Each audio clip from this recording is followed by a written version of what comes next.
Bon, merci d'être revenu. Et bonjour aux personnes qui nous rejoignent. Il y en a?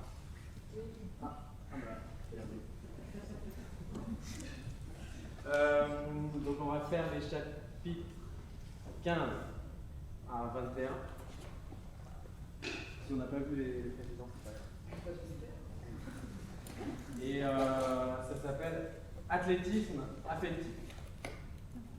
Ah, et une chose un peu circonstancielle, si vous avez besoin, parce que ça va durer un petit peu moins de 2 heures, si vous avez besoin d'attestation à la sortie, vous venez me voir en régie.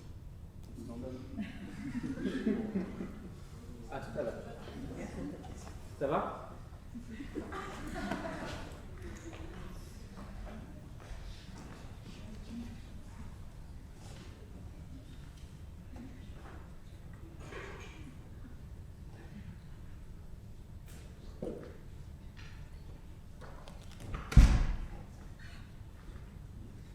Chapitre 15.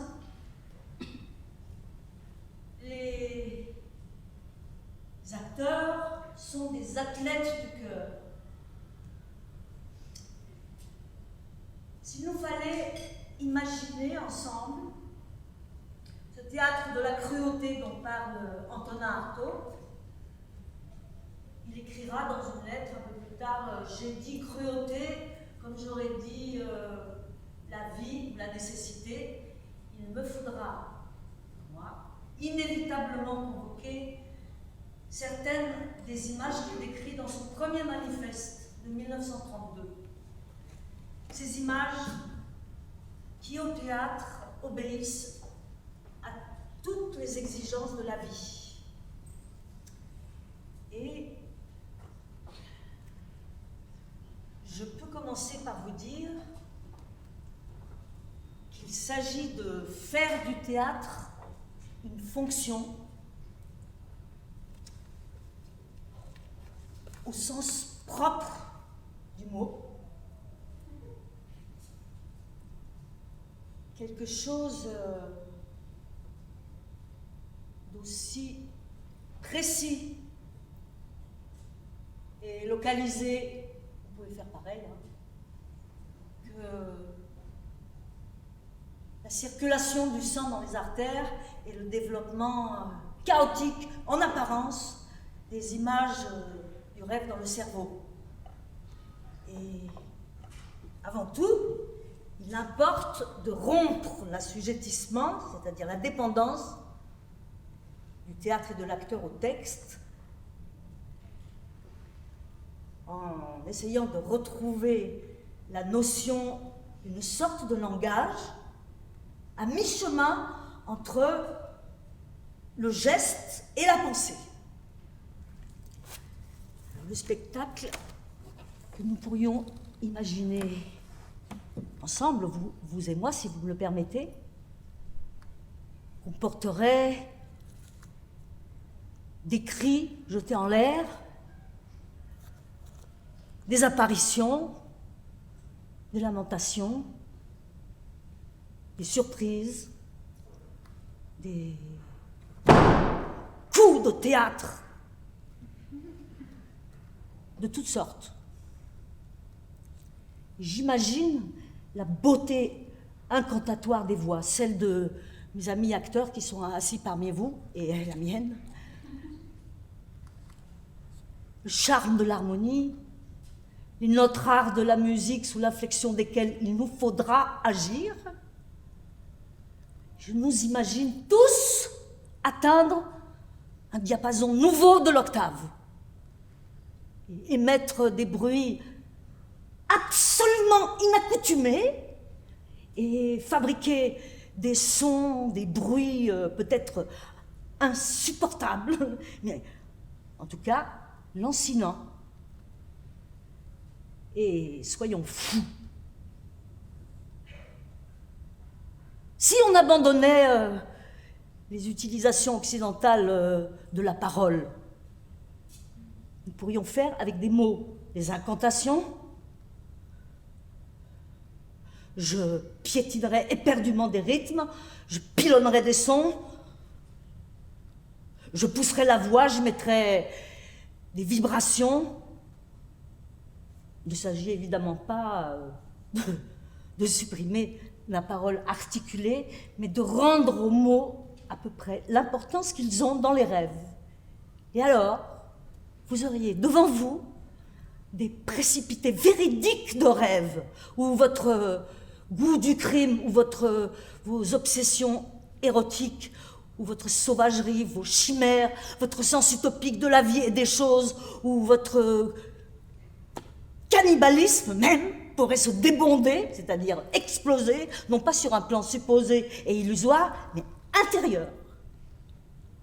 Et là, moi, l'actrice, il me faudrait travailler à une recherche d'intonation particulière, comme, comment dire, comme une déformation, une seconde de la parole qu'il me faudrait refaire et travailler et refaire et travailler et encore, y compris avec le marteau de Monsieur Artaud. Et encore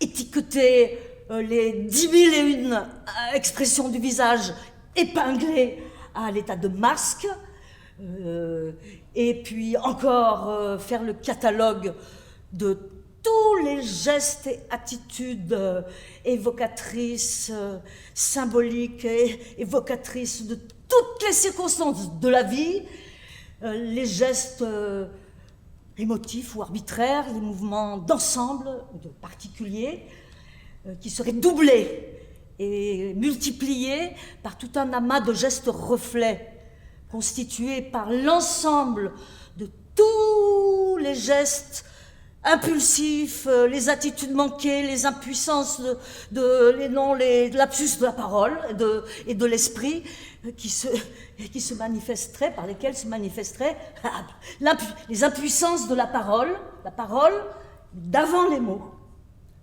Et n'ayons pas peur, refaire poétiquement le chemin qui a abouti à la création du langage.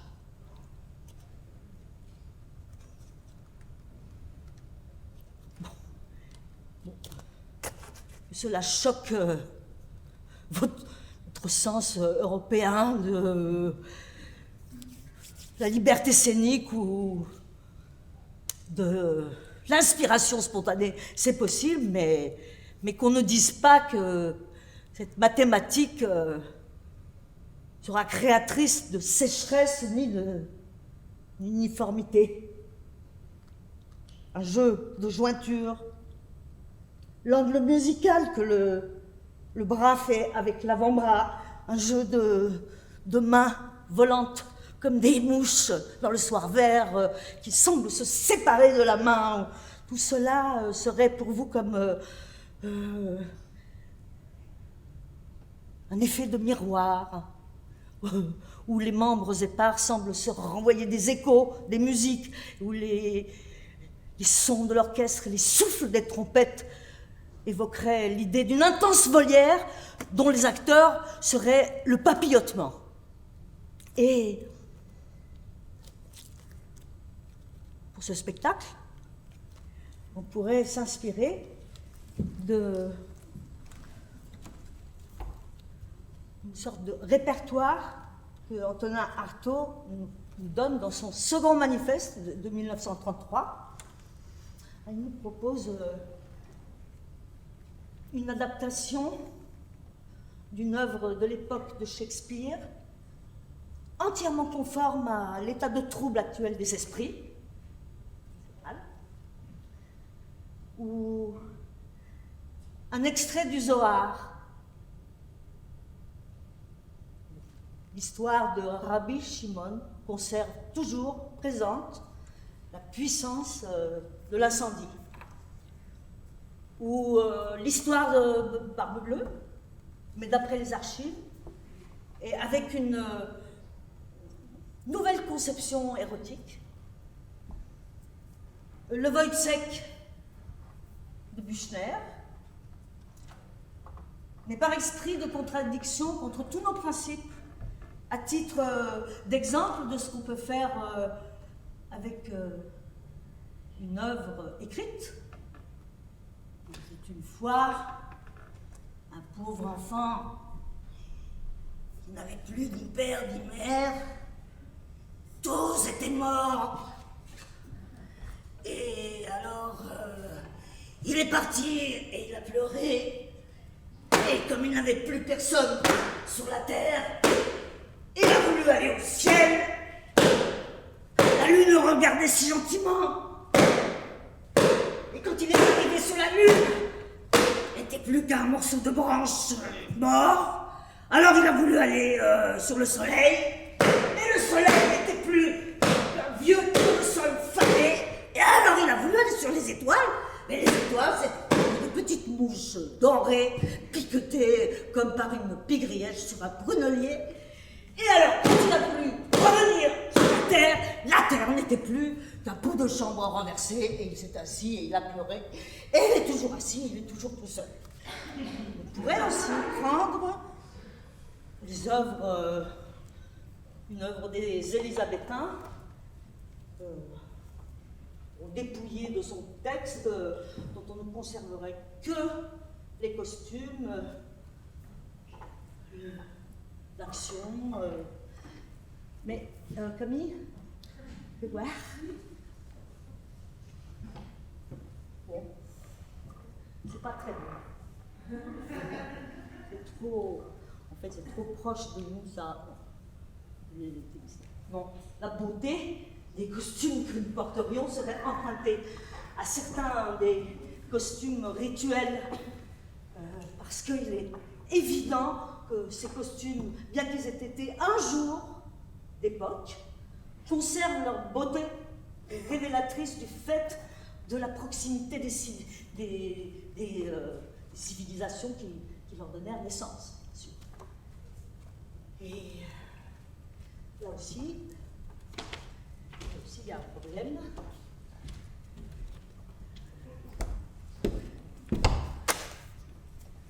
Ouais. Là, il y a un problème, toujours. Ça ne va pas. Évidemment, ça coupe pas.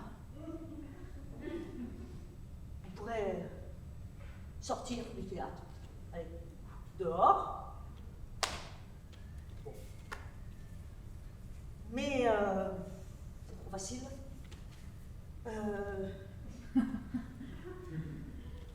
Vous savez, ce qu'il y avait ici, en dessous, enfin, sous les vestiges de ce théâtre de la Commune, il y a d'autres vestiges, et ce sont ceux d'une salle des fêtes municipales de la ville de Aubervilliers, qui était l'endroit où les gens venaient danser. Il y avait une énorme salle de bal, imaginez, de là à là. Et les gens pouvaient venir voir des combats de boxe, de catch. Et ce qui serait vraiment bien, c'est qu'on essaie de retrouver cette salle de bal. C'est l'idée. Alors ça, c'est très facile, ça. Tout le monde déboulonne tous les sièges et on s'y met. Et on fait partir tout ce plancher de là à là. Et c'est le plancher du bal. Imaginez tous les gens qui sont venus danser ici. C'est peut-être la moitié ou un tiers d'Aubervilliers qui est né là. Bon, et par exemple, tu fais quoi, Julien? Je m'échauffe. Ah oui. Par exemple,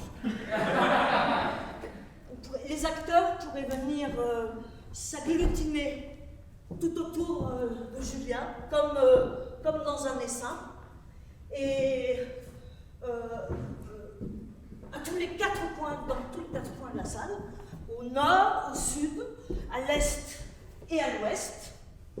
Et là, j'imagine sur le pourtour de toute la salle, courir des galeries tout autour de la salle, des galeries comme dans certains tableaux de primitifs flamands, où en général, il y a la lumière du jour qui rentre pour nous faire enfin, le jour arrive, et l'action se déploierait donc aux quatre coins, et les acteurs se poursuivraient dans tous les sens de la perspective, en hauteur, en profondeur, et même dans les dessous. Un cri poussé à un bout se poursuivrait de bouche en bouche avec des amplifications, qui monteraient, qui descendraient, et puis des paroxysmes s'allumeraient comme des incendies à plusieurs endroits différents. Et puis bon, nous n'aurions pas de décor, bien sûr. Et nous aurions à traiter avec des personnages hiéroglyphes, comme un peu ce que Caroline vous a montré avec la super lunette. Et pareil, pourquoi pas, par exemple, là, franchement, sur 10 mètres de haut, la barbe du roi Lear dans la tempête, nous aurions tout ça pour nous, tout ce qui fait le théâtre, qui se cerne d'air et aura sa densité. Et aucun point de l'espace ne sera perdu, parce que c'est en occupant l'espace que nous pourrons traquer la vie et la forcer à sortir de ses repères. Et maintenant,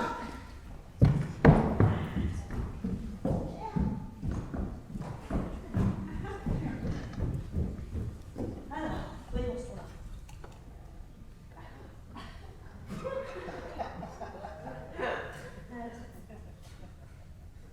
C'est ça. Bon.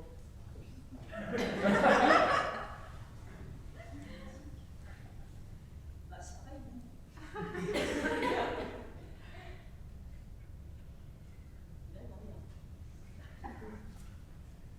Non, mais bon,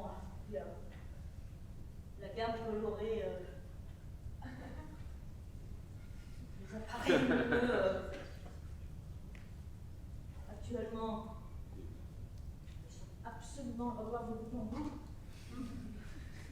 Parce qu'il faudrait que la lumière puisse tenir sa densité, si on va opacité, la lumière qui est chaude, la lumière qui est froide, la lumière qui fait peur, la lumière de douleur. Maintenant, au spectacle.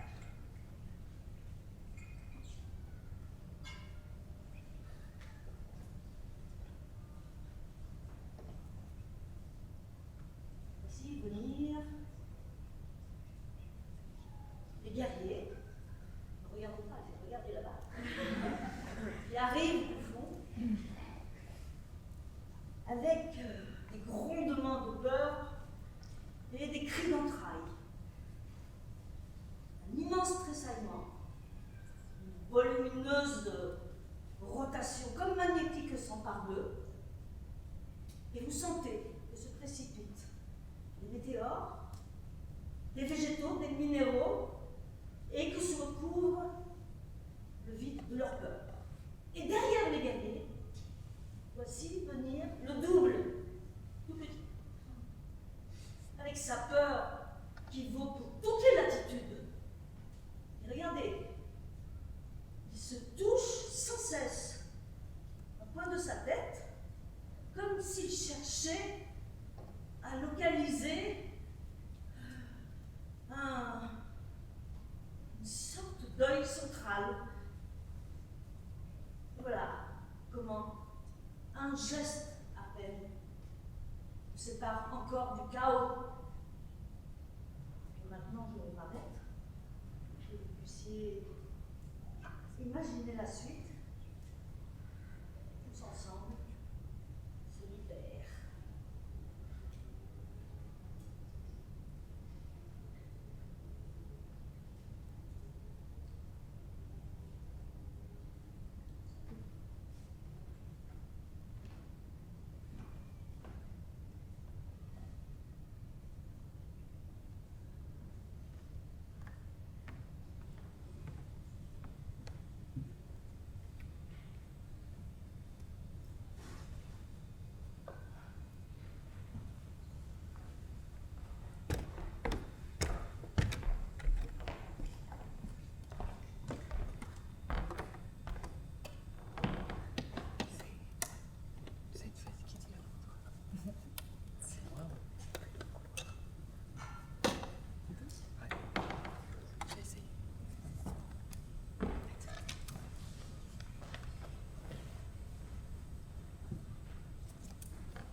Chapitre 16. Un jour où je faisais des recherches pour ce travail, je suis tombée sur la photographie du programme d'une conférence. The Mystery of Emotion. Le mystère de l'émotion. Donné par un certain James Steele MacKay. James Steele MacKay, c'était un acteur américain et il était aussi ingénieur. Et c'est lui, par exemple, qui a inventé le siège pliable qui se trouve en bout de rangée, qu'on appelle le strapontin. Il a aussi inventé le rideau anti-feu, qui est un rideau de fer. Là, il n'y en a pas, mais c'est un rideau qui descend pour séparer la salle de la scène en cas d'incendie. Il a aussi inventé l'ascenseur à décor. Il a inventé une machine à sous-titres, une machine à brouillard. Il a créé un illuminiscope, qui est un genre de rouleau à effet lumineux. Il a construit une scène flottante. Il a travaillé à mécaniser des systèmes pour les optimiser, comme par exemple, il a travaillé sur un proscénium qui se rétracte. Il a aussi électrifié un très grand nombre de théâtres aux États-Unis. Donc voilà, je vous dis ça parce que c'est quelqu'un qui a toute sa vie travaillé à optimiser tous les outils du théâtre. Et donc,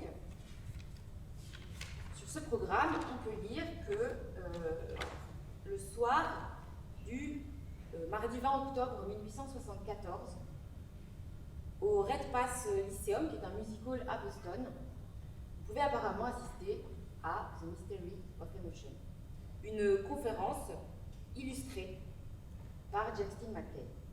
Et son objet, c'était visiblement d'articuler la relation entre l'émotion, le mouvement et la forme corporelle.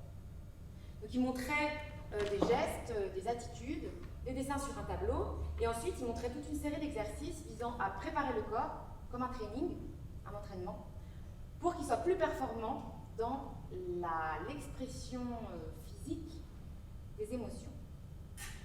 Et ce jour-là, apparemment, la conférence se terminait donc par ce qu'il lui appelle des gammes d'expression faciale. Il y a des petites indications que je vais vous lire pour savoir comment expliquer ces gammes. C'est écrit en anglais. Les traits du visage passent avec une précision minutieuse à travers une série d'expressions étroitement liées et qui se dissolvent l'une dans l'autre. Ce soir-là, James Steele McKay a visiblement exécuté 3 gammes qui sont là, que je vais essayer de vous faire.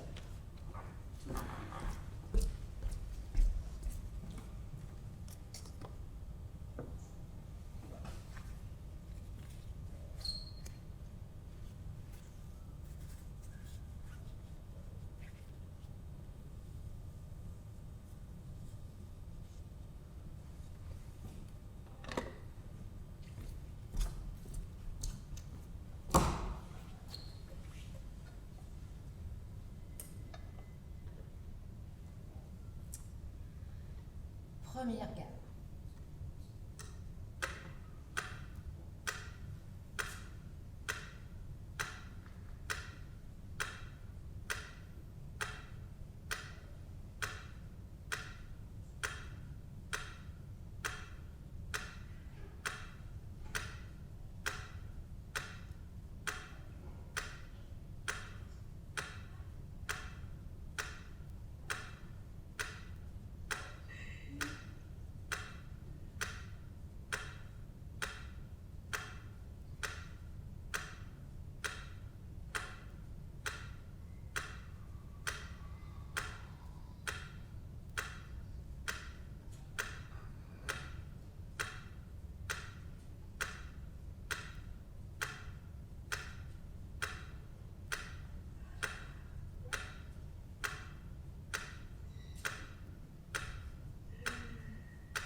Deuxième gamme.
Et troisième gamme.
Et donc, les gammes que j'ai essayé de vous faire, elles allaient pour la première de l'indifférence à l'agonie et retour, de la sobriété à la débilité et retour, et puis du repos à la folie et retour.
Cet échauffement que je suis en train de faire là, il m'a été transmis quand j'étais élève à l'école du Théâtre National de Strasbourg de 2008 à 2011.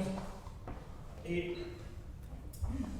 en fait, il est transmis à tous les élèves, acteurs, actrices qui rentrent dans l'école durant toute leur scolarité à raison de 2 fois par semaine. Et cet échauffement, quand j'ai commencé à savoir le faire tout seul, eh ben, je l'ai fait tous les jours. Tout seul, sans mes camarades, sans le professeur. Et alors, j'aimais bien, mais je comprenais pas. Je comprenais pas trop à quoi il servait cet échauffement. Mais bon, c'est pas grave. Je me suis dit que, à force de le faire, eh ben, j'allais bien réussir à comprendre à quoi il pouvait me servir. Et donc j'ai continué. Puis j'aimais bien, parce que en même temps que faire du...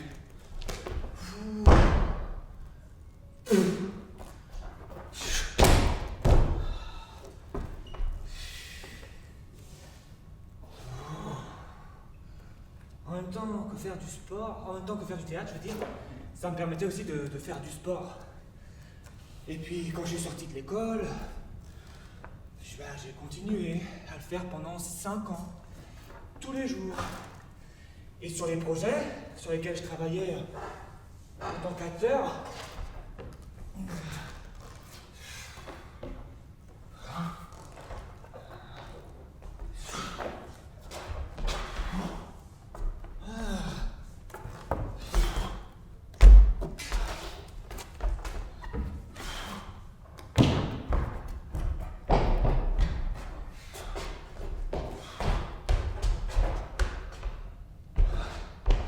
sur les projets sur lesquels j'étais engagé en tant qu'acteur, eh ben, je continuais à le faire, mais j'arrivais pas à le transformer en outil scénique. Je voyais pas le lien entre la répétition, les représentations et puis cet échauffement. Alors, je commençais à me poser des questions et puis, en fait, à un moment donné, je me suis rendu compte que quand j'étais en forme, c'était des acrobaties. Et puis dans les mauvais jours, ça restait du sport, mais bon, finalement c'était une dépense d'énergie pour rien. Alors bon, bah, j'ai arrêté de le faire. Et puis d'ailleurs, j'ai arrêté de le faire, de m'échauffer tout court.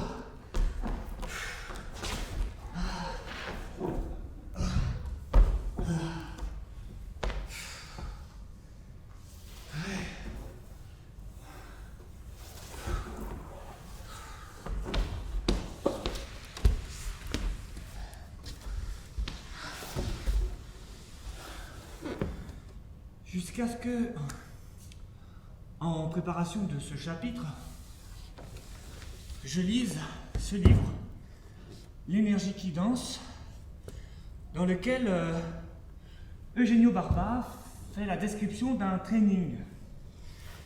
Et donc l'énergie qui danse, en fait c'est une recherche théâtrale, anthropologique, qui a débuté en 1980 et qui s'est achevée en 2007.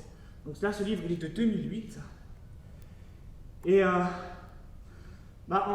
franchement, c'est un super livre. Il est super bien documenté, il est complet. Voilà. Moi, j'ai adoré travailler sur ce livre. Voilà. Et donc, Eugenio Barba, il part d'un postulat qui est assez simple. Il dit qu'on n'utilise pas son corps de la même manière quand on est dans la vie quotidienne et quand on est sur scène. Voilà. Et alors pour ça, Eugenio Barba, il fait aucune distinction entre le corps de l'acteur et le corps du danseur.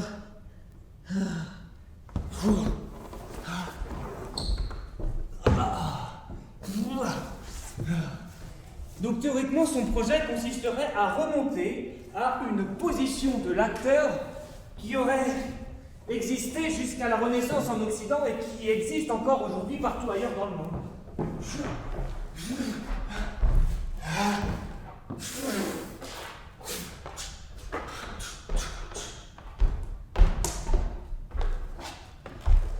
Et alors, il part observer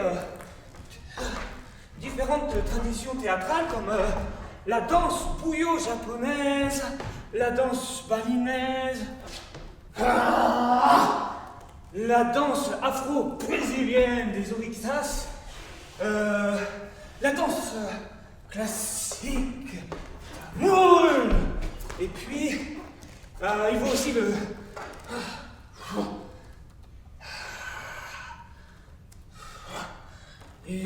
kabuki japonais, le no japonais, voilà.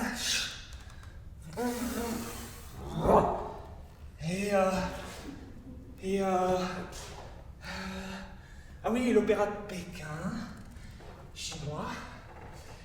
Et puis dans un autre registre, la commedia dell'arte, telle qu'elle a existé jusqu'à la Renaissance. Et alors, dans toutes ces traditions théâtrales-là, il observe que le jeu de l'acteur, il est extrêmement codifié, il est souvent peu réaliste, et que... Bon, et il est souvent peu réaliste. Ah oui.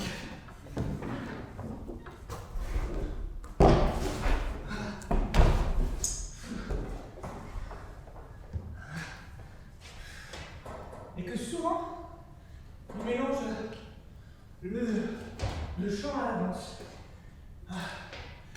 Et alors, il finit par découvrir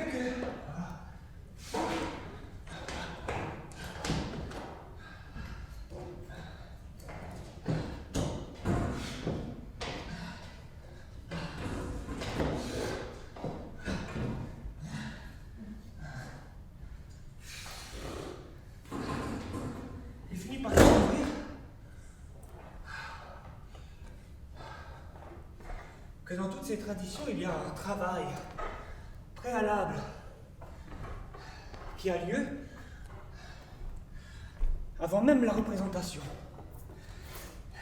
qui ne vise pas à représenter quelque chose, mais qui vise à atteindre un corps qui ne soit pas un corps quotidien, qui soit un corps qui soit débarrassé de ses automatismes. Et Eugenio Barba pense que ce travail préalable est un socle commun à toutes les traditions théâtrales et décide de le nommer la pré-expressivité.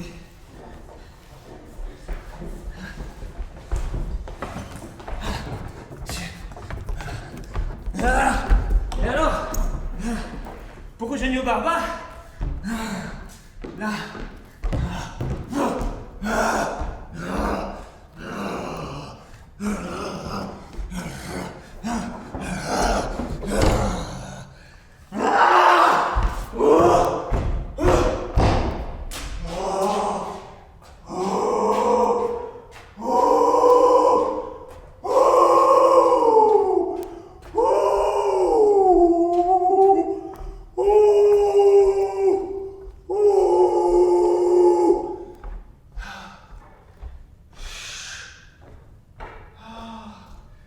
Rogelio Barba, alors la tâche de l'acteur, danseur, devient donc celle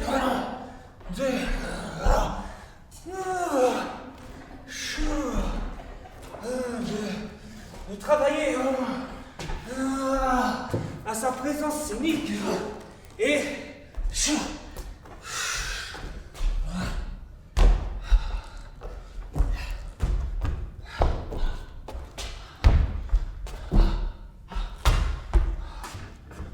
travailler à sa présence scénique et puis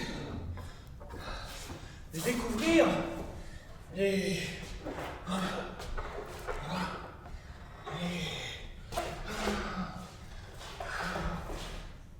propensions individuelles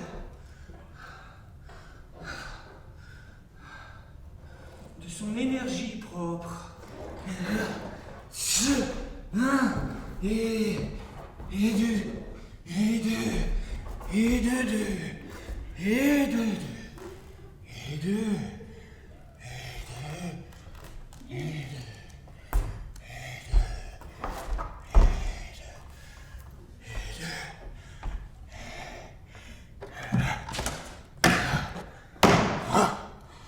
et de découvrir, de conserver l'originalité de cette énergie propre et sa singularité.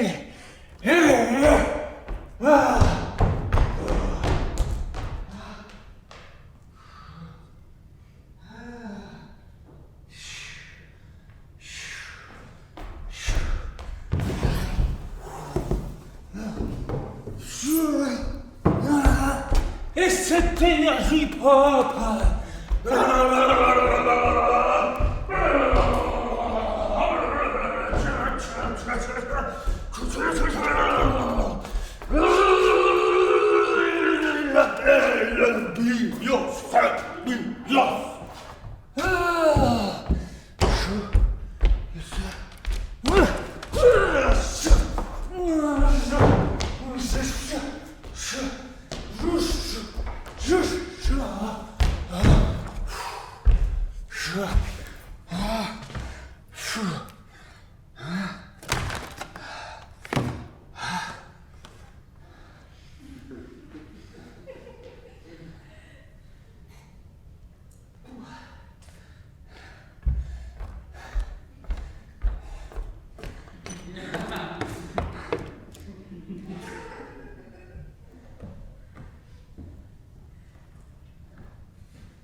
Chapitre 18.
Bon, j'ai des questions à vous poser.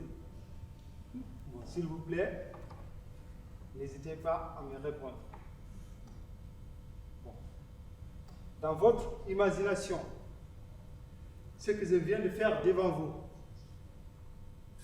quelle est votre idée sur la DSI? Bon, je m'adresse à tout le monde. Hein? Ouais. Et c'est juste ce que vous avez vu, ça que vous allez rencontrer. Voilà. Dans votre imagination.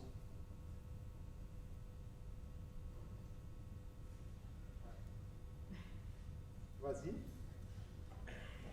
Une danse, Une un danse. rituel, Une danse, oui, une danse, oui. Et quoi encore? un rituel, Un rituel. Rituel, c'est quoi? presque de la magie. Non. Mais on verra bien, mais continue. C'est ce que tu as dit. Avec quoi encore? Avec quoi encore? De la cuisine. Vas-y, n'hésite pas, ce que tu as vu. Oui, oui. Concentre-toi sur ça. D'accord.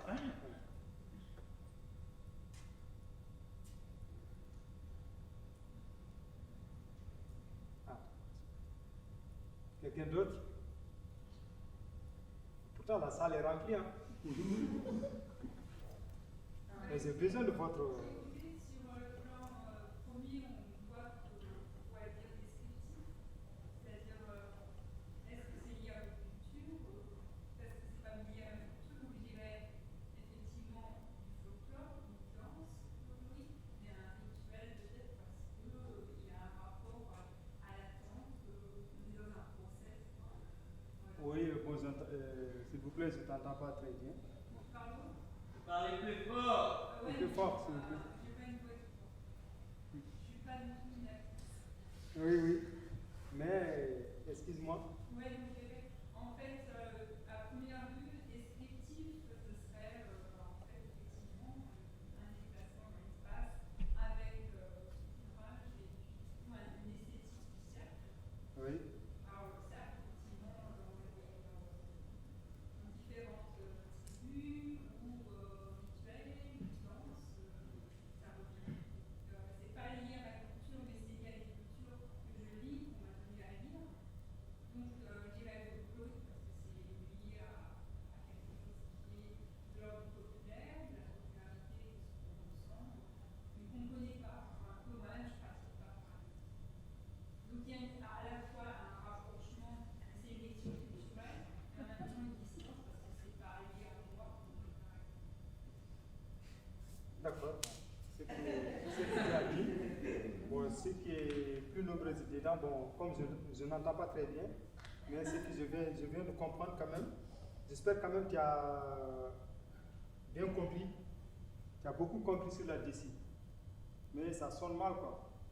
Mais c'est pas grave, on reviendra après. Mais ce que tu as dit là, le cercle que tu as parlé, bon, je me suis entouré, bon, tout ça, ça existe, oui. Mais on va revenir ça après. Voilà. Il y aura quelqu'un d'autre? Vas-y. Un rassemblement. Un rassemblement. Plein de gens qui font comme ça. Oui, il y a un rassemblement, oui. Tu étais tout seul. Enfin, avec nous là, mais moi j'imaginais des gens en cercle. Oui. Si. Effectivement, c'est que tu as dit, oui, c'est vrai. Bon, je reviens. Ça, c'est une danse, mais c'est une danse de littère. Bon, le bruit de tam-tam que vous entendez, c'est le bruit de tam-tam de littère. Ce qu'on utilise en Afrique, surtout au Mali. Bon, le cercle que vous voyez là, je me suis entouré au milieu du monde. Je suis au milieu du monde, c'est une cercle en rond, nous tous on est en rond. Bon, il y a du feu, mais nous tous on est sur sable. Bon, le moment que je suis venu, j'ai entendu le tam-tam tap, bon, tout le monde crie, mais il n'y avait personne dans la piste. Bon, moi, je me suis plongé dans la piste pour chercher quelqu'un pour lutter avec moi. Bon, le moment que je suis arrivé sur la piste, bon, j'avais fait comme ça pour montrer aux gens que je suis arrivé quand même. En dansant, en montrant et quand même je suis sur la piste. Bon. Je fais tout le monde au signal. Bon, en même temps, je dansais, je pris du sable en disant que chasse. Mais voilà, chasse. Mais voilà, je suis arrivé. Mais voilà, chasse. Qui va venir? Là, cette main-là, il y a du sable en faisant comme ça. Mais l'autre, il appelle. C'est ici, mais je ne désigne personne. Parce que j'ai cette main-là, il fait chasse. L'autre fait appel, qui va venir? Chasse, qui va venir? Chasse, qui va venir? Chasse, qui va venir?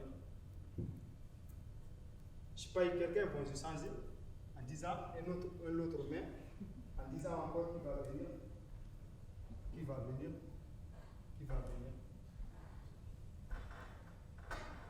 Avec ce geste, je n'ai pas eu quelqu'un pour lutter avec moi. Bon. Je fais un autre geste en disant que ça peut être, j'ai de gros bras, c'est pour cela que les gens ne viennent pas lutter contre moi.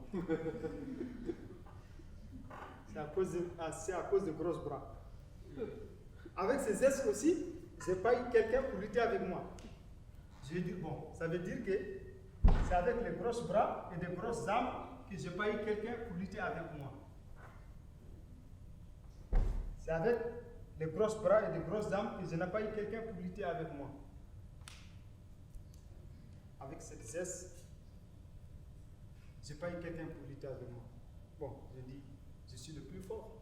Je suis le plus fort. Je suis le plus fort. Mais maintenant, j'ai le droit de danser comme je veux. Bon, je danse comme je veux. Ah oui, je danse comme je veux. Mais si j'avais eu quelqu'un pour lutter avec moi, il n'y aura pas tous ces gestes. Si j'avais eu quelqu'un pour lutter avec moi, s'il m'a fait tomber, il n'y aura pas tous ces gestes. Parce que je vais sortir. S'il m'a fait tomber, c'est lui qui est le plus fort. Lui, s'il veut, il reste sur la piste. S'il veut, il continue les gestes à ma place. Mais s'il ne le veut pas, il peut me faire tomber, il sort, nous tous on sort. Mais il y aura d'autres qui vont venir. Parce qu'il y a du monde. Bon, ça, c'est une danse de lutteurs qu'on utilise au Mali. Et les lutteurs sont en quelque sorte les premiers acteurs du Mali. Voilà. C'était ça à vous rencontrer.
Chapitre 19.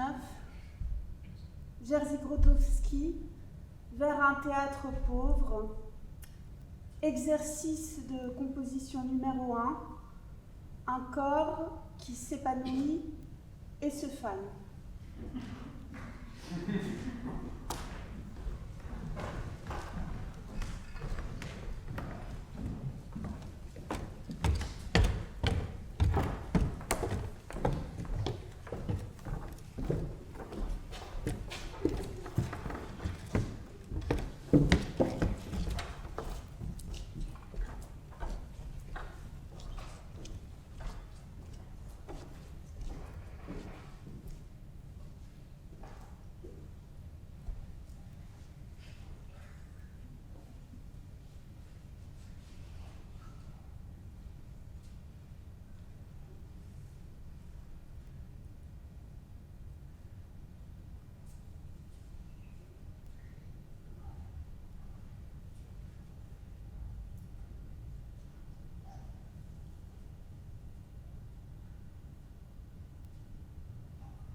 Chapitre 20, dans lequel on va essayer de parler de Friedrich Nietzsche et de Kagura japonais.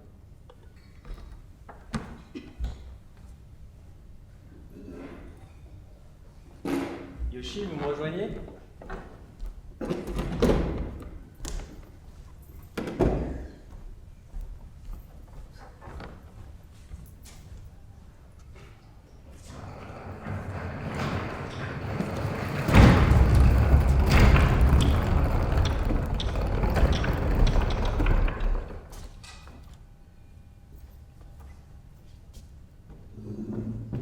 Alors,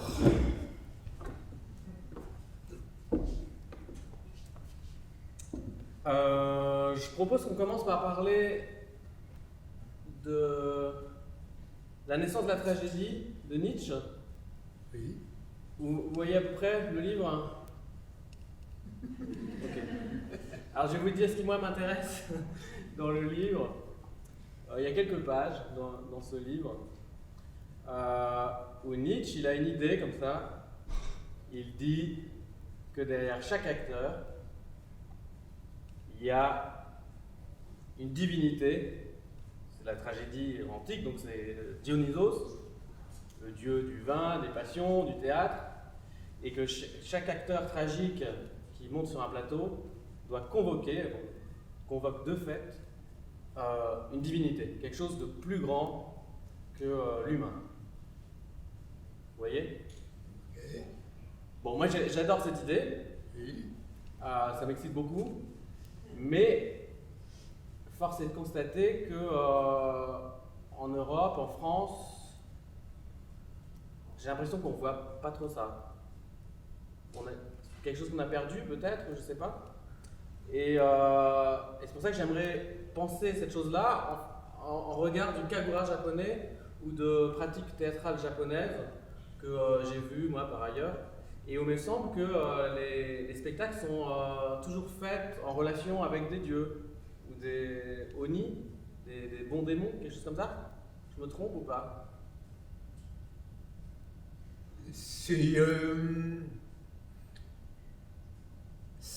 C'est acteur, il a divinité, mais tu n'as pas divinité, c'est toi. Moi?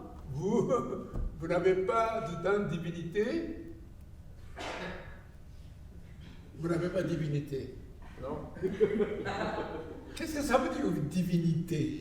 Bah, je pense que chez Nietzsche, ce que ça veut dire, c'est la croyance qu'il y a quelque chose de plus grand que l'homme. Quelque chose comme ça. Qu'il faut convoquer quelque chose au-delà de l'homme. Mais pour moi, tous les humains qui ont divinité, mais on ne sent pas. Et donc on ne sent pas que j'ai divinité.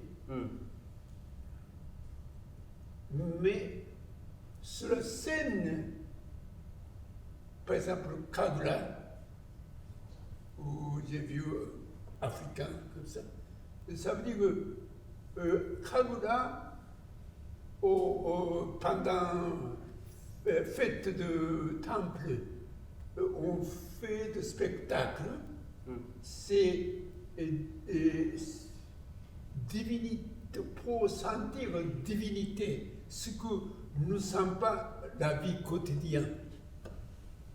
Alors, donc, tu as dit Oni, et ça veut dire que c'est Nietzsche aussi, divinité ou autre, c'est esprit négatif. Et ça veut dire que tous les humains, je ne sais pas, je vais regarder, mais divinité, et ça veut dire que esprit positif et esprit mauvais, c'est Oni, démon. Donc, tous les disent, quand en méditation, il y a démon qui vient. Ça veut dire que toujours nous habitons entre divinité et démon. Ça veut dire que notre existence, ce n'est pas seulement divinité très important, mais quand même nous avons divinité et démon. Ça veut dire notre existence, c'est comme ça. Donc, mon esprit, mauvais esprit, et toutes les existences, c'est comme ça. Quand on parle de la vie, ça veut dire que sans mort, la vie n'existe pas.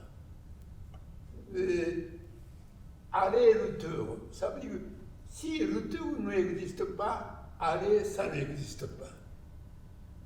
Et grâce à l'autre côté, la vie aussi, s'il n'y a pas de mort, la vie, c'est ennuyeux. Parce que c'est jamais arrivé la mort. Mais grâce à la mort qui arrive, donc c'est pour ça la vie c'est très précieux, c'est beau et formidable. De temps en temps, on essayait de couper vie et pour chercher la mort. Donc il y a toujours deux côtés. Donc ça c'est le humain, fondamental humain, ce que dans le temple de Shintoïsme pensait.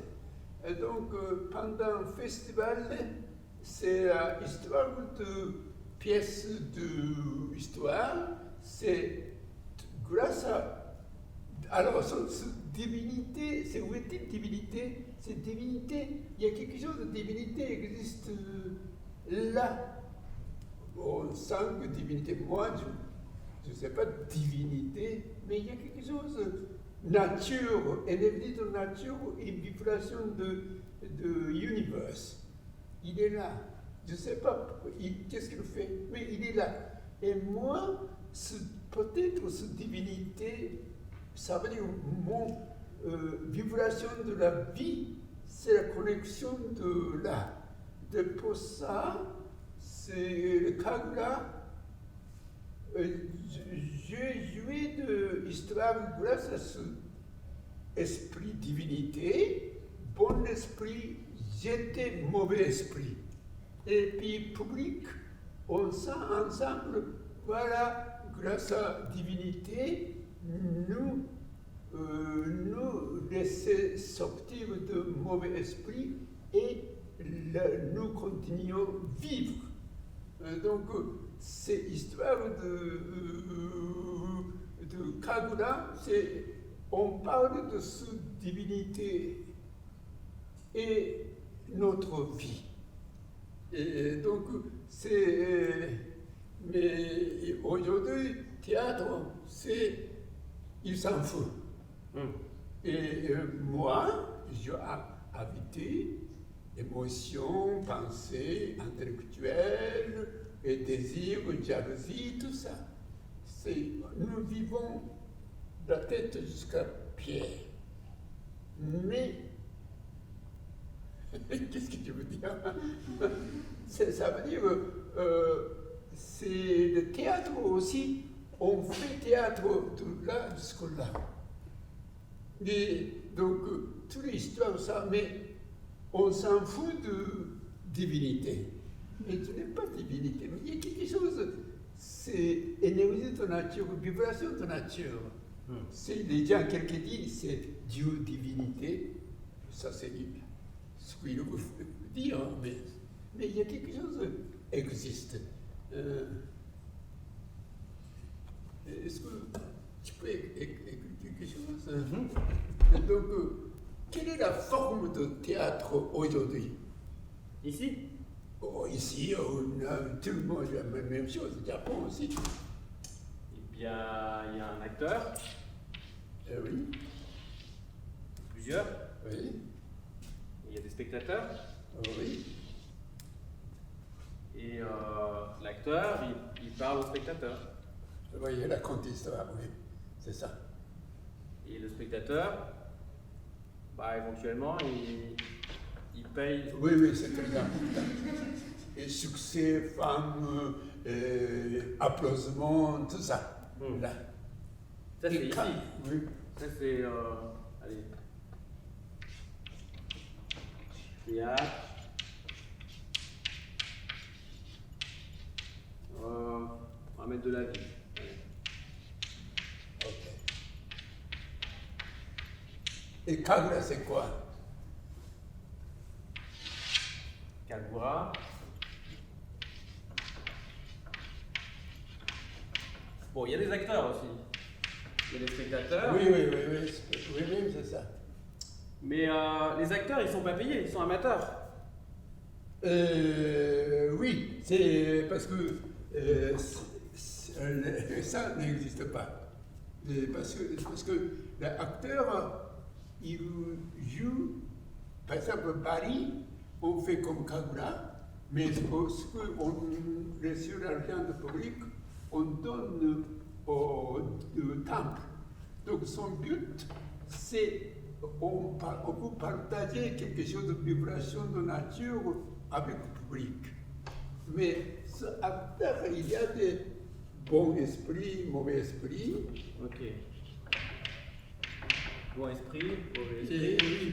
Et ici, au lieu de ça, il y a quelque chose de divinité. Kagura est divinité. Nietzsche il dit divinité. C'est ici. Il y a Donc, ça comme ça ou peut-être. Oui, c'est ça. C'est ça. Donc, c'est but, ce n'est pas ça. Mais but, c'est partage acteur-spectateur, c'est sous divinité, Kagura. Bon, alors, toujours, ce que je vous raconte, l'histoire, ce n'est à travers de l'histoire, il y a quelque chose de partage sur vibration de nature.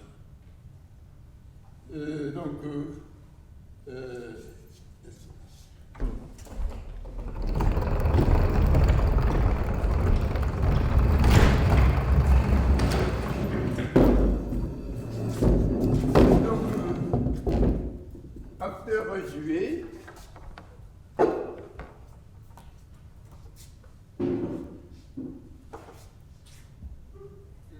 Ça, c'est ça. Mais toujours conscience de grand espace, grande vibration.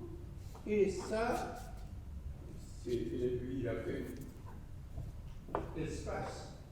Ça, c'est moi, je appartiens de cet espace. Ce n'est pas moi individuellement ici, mais je appartiens dans cet espace, dans cette vibration. Donc, toutes les activités, on sent que j'ai demandé pour acheter 6 bas. Voilà. Ça, c'est indien. Shiva, c'est Dieu de danse. Il danse. Mais elle danse. Mais avec cette danse, ce n'est pas seulement danseuse, mais ici, il y a des espaces. Donc, traverse de danse, il y a quelque chose. Et le mot Shiva montre cette énergie de sacre. Et donc, tout le monde, c'est notre existence. Nous, la vie, c'est comme danse. Bouge comme ça, ça c'est la vie. Mais toujours existe quelque chose extérieur de cette activité humaine, et quelque chose d'énergie, aurora, je ne sais pas. Ça, c'est existe. Donc, c'est ça.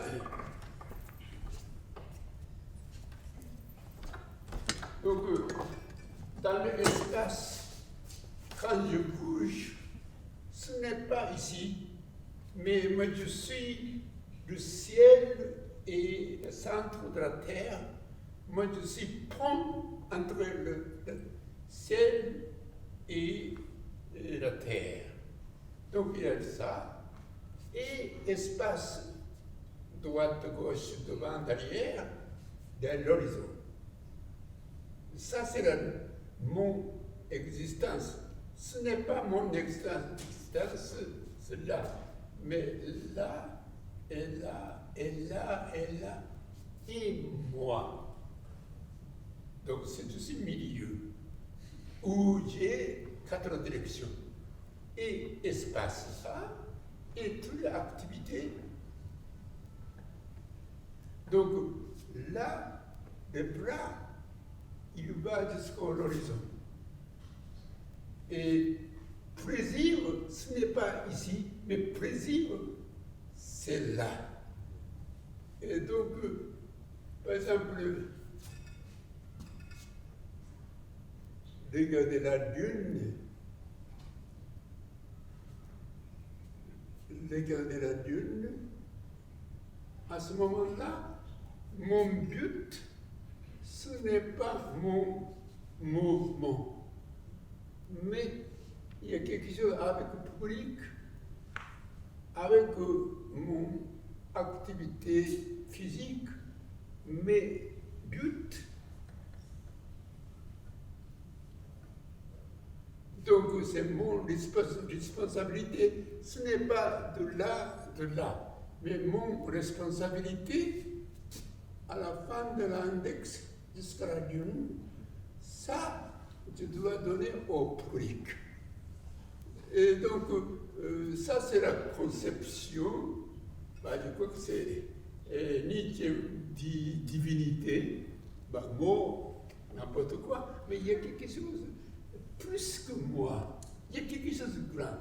Et notre existence aussi, plus que 1m60, 1m70, mais notre existence aussi, presque ça. Il y a très grand. Moi, ce n'est pas ça. C'est là et celle-là. Ça, c'est une conception de Kagura où, je ne sais pas si Nietzsche il veut dire ça ou non. Je ne sais pas, mais ça me semble. Okay. Ah, il y a des questions? Merci. Ok, merci.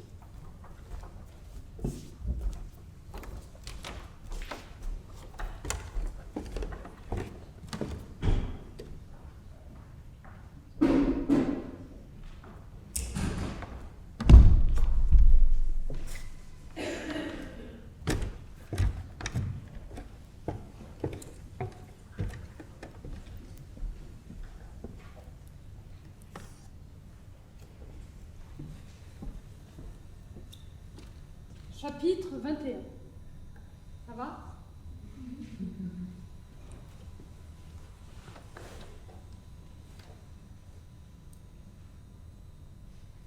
Entre 1968 et 1971, Julian Beck écrit une sorte de journal des notes de travail regroupées dans la vie du théâtre.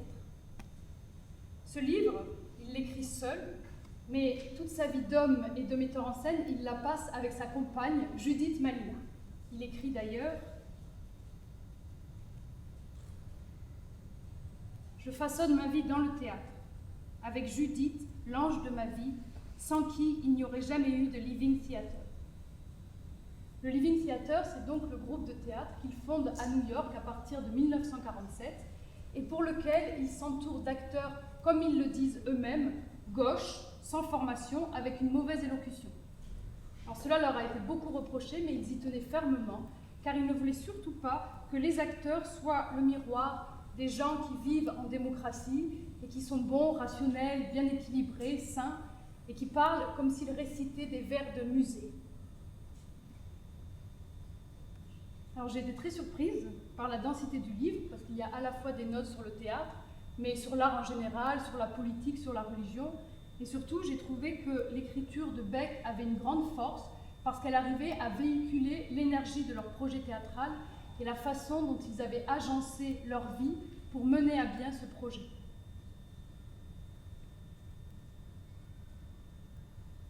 Face au théâtre de leur temps qu'ils jugent inutile, parce qu'il reproduit toutes les conventions sociales, les séparations entre les gens, la vision bourgeoise et capitaliste du monde, ils veulent créer un théâtre utile, c'est-à-dire un théâtre qui nous libérerait et qui nous ferait ressentir.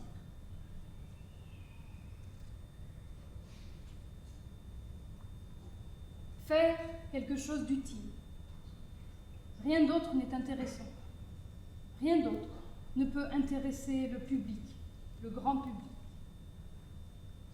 Servir le public, introduire, provoquer la sensation, initier à l'expérience, réveiller la conscience, faire battre le cœur, circuler le sang, couler les larmes, hurler la voix, faire le tour de l'autel, faire éclater le rire, rendre le corps sensible, échapper au chemin de la mort, à la déchéance dans le confort. Proposer l'événement utile qui puisse nous aider, au secours. Nous savons comment va le monde. À leur époque, par exemple, tout le monde savait la guerre que les États-Unis menaient au Vietnam. Nous ne sommes pas en défaut de connaissances, mais nous ne ressentons pas. Car si nous pouvions vraiment sentir l'état du monde, et cela vaut pour leur époque comme pour la nôtre, je pense, cela serait si insupportable que nous serions obligés d'agir pour arrêter toute souffrance. Et là va être la mission du théâtre, nous sensibiliser pour nous faire agir. Et l'acteur dans tout ça, ça va être comme le modèle ou le guide de cette extraporosité aux événements qui l'entourent. Julian Beck parle du voyage des acteurs. Le voyage des acteurs dans d'autres personnages. Il démontre au spectateur la capacité de l'être humain à comprendre des gens et des événements en dehors d'eux-mêmes. Nous allons justement au théâtre pour cela, pour éprouver cela, pour écouter celui ou celle qui entend le cri des affamés, le chagrin du peuple, la douleur noire. Pour Beck, à partir du moment où l'acteur rentre sur la scène, il doit rechercher un état de transe. Que ça soit dans le modèle classique occidental où l'acteur est possédé par le personnage, ou dans des formes plus ritualisées, comme au Brésil par exemple, où les médiums sont possédés par les esprits de leurs ancêtres noirs esclavagisés. Donc toute la vie collective du living et tous les exercices vont être pour permettre à l'acteur de sortir de son état quotidien, qui est un état d'aliénation, de frustration, et pour le faire accéder à des nouveaux états de conscience et à des nouveaux états corporels. Parce que c'est justement lorsqu'il aura atteint cet état de transe qu'il pourra faire exploser les limites de sa classe sociale, de son origine, de ses assignations.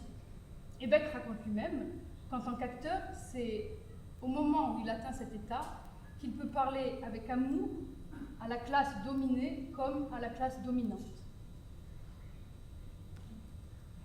Et bien sûr, cette entreprise de libération des acteurs, elle n'a de valeur que si elle peut se communiquer, se contaminer, et que si les spectateurs puissent devenir eux-mêmes acteurs et faire l'expérience de leur liberté et de leur impulsion créatrice. Et donc les spectacles du living vont être organisés pour amener cette participation du spectateur. Par exemple, il y a un spectacle très connu qui s'appelle Paradise Now, qui contient 8 séquences qui obéissent toutes à la même structure ternaire. Il y a une première partie qu'ils appellent le rite, c'est quelque chose de très physique que les acteurs effectuent, qui est comme un rite de passage. Une deuxième partie qu'ils appellent la vision, c'est une scène, une courte scène que les acteurs jouent comme un rêve en fonction de ce rite. Et il y a une troisième partie qui s'appelle l'action. Là, les acteurs invitent les spectateurs à improviser de façon commune sur une situation précise, et du coup les spectateurs sont invités à déployer leur énergie propre. Et cette nécessité que le spectateur participe physiquement à ce qui tient plus du rituel qu'à un spectacle, Julian Beck la ressent très tôt, la première fois même qu'il va au théâtre. Il raconte: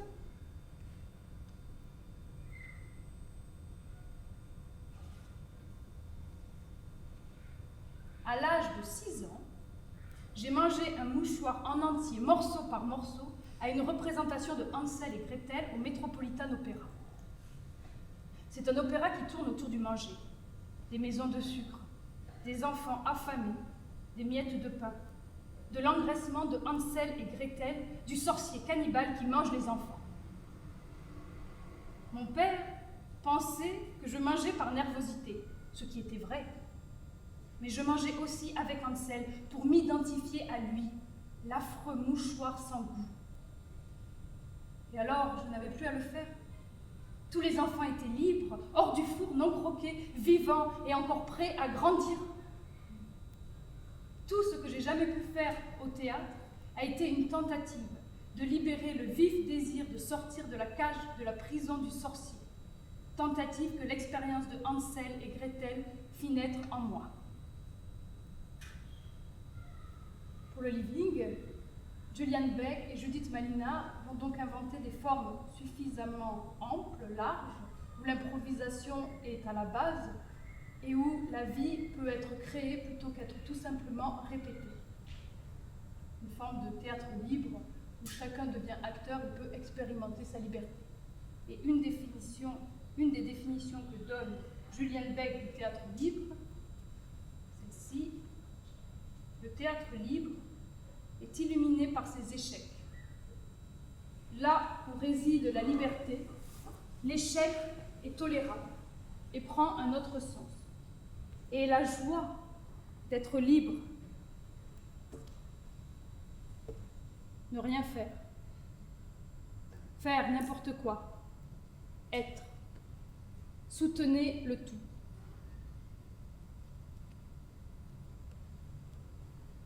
Alors vous l'avez peut-être compris, je ne vais pas expérimenter toute seule leurs principes.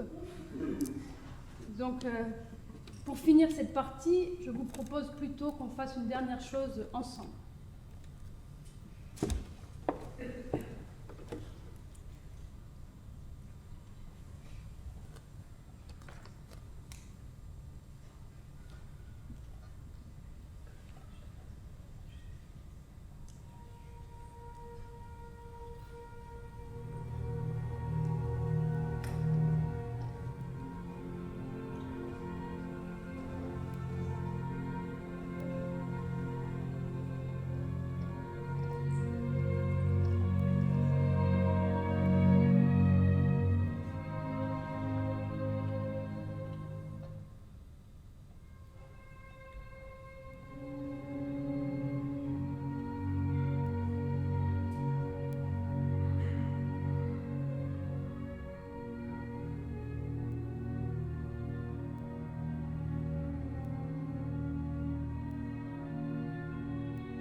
ceux qui continuent pour la 4e partie, nous allons faire une pause d'environ 30 minutes.